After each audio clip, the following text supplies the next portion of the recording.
The subject of today's HOA-EDU.net video is how associations can handle concerns about rental homes popping up in their communities. It's no secret that since the devastating economic downturn that took place starting in around 2006 and extending until just a few years ago, many homes that were once owner-occupied were lost to foreclosure. And the purchasers at foreclosure sales during that time period were frequently institutional buyers who bought with the sole purpose of renting the homes they were acquiring. That practice has spawned a number of companies that have continued to purchase homes as rentals, even though our economy has largely recovered.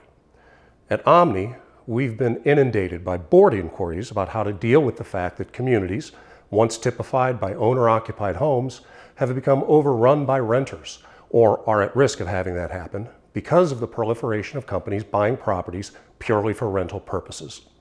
Concerns usually focus on how well renters take care of properties compared to owner-occupants, and whether a large rental population negatively impacts property values in the community.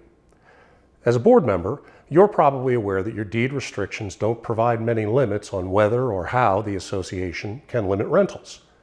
In addition, you're probably aware that adopting changes to the deed restrictions to add limitations will require a formal amendment on which the owners in your community will have to vote. Because Ohio law and most deed restrictions themselves require the approval of a supermajority of the owners to adopt an amendment, you face a daunting task in seeking to create rental limitations. I'll discuss the amendment process in a separate upcoming video, but for now, let's talk about what changes you can or should consider making. One of the primary concerns about adopting rental limitations is making sure your association is not violating fair housing laws. To simplify the concept as best I can, federal and state laws have been adopted that protect individuals in their right to live in locations desired by them, without artificial barriers being in place that stop them from living there based on their race, creed, color, religious affiliation, other protected class attributes. The government recognizes a direct link between the protected classes and the economic situations of the persons in those classes. As a result, fair housing laws tend to prohibit rules and actions that limit access to housing on grounds that can reasonably be argued to exist for the exclusion of people who fit into protected classes. Since renters are frequently people who can't afford to buy a home and lower income individuals are frequently members of protected classes, the risk an association takes in adopting rental limitations is that they can be construed as an effort to keep people of certain races, creeds, colors, etc. from living in the community. Although Ohio has no current test defining what can or cannot be adopted in terms of rental restrictions, we believe there are two types of limitations that could pass muster even if challenged in court. The first type of limitation would be a reasonable limit on how many homes in a community can be used for rental purposes. To be reasonable, we believe a community cannot use an extremely low number, such as something below 5% of the total number of homes, but we think something at or in excess of 15% is likely to be viewed as reasonable in most cases. The hard part is deciding where, between 5 and 15%, a community is willing to set the bar for concluding that they are being reasonable.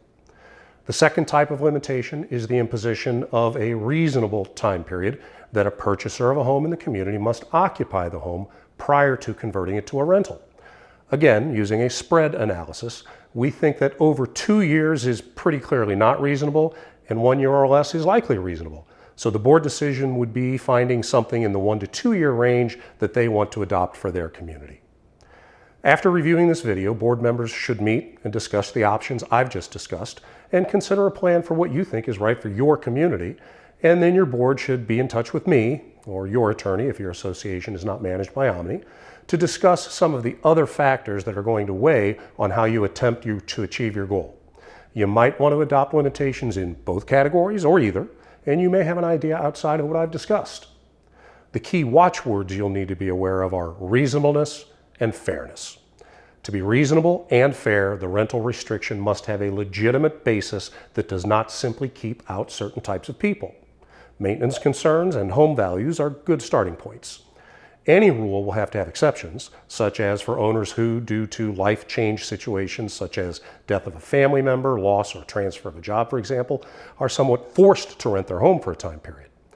Such situations can be discussed in more detail, but my hope is that the content of this video has started you moving in a good direction with understanding how and whether you can limit rentals and what some of the key considerations are in doing so. Thanks for watching.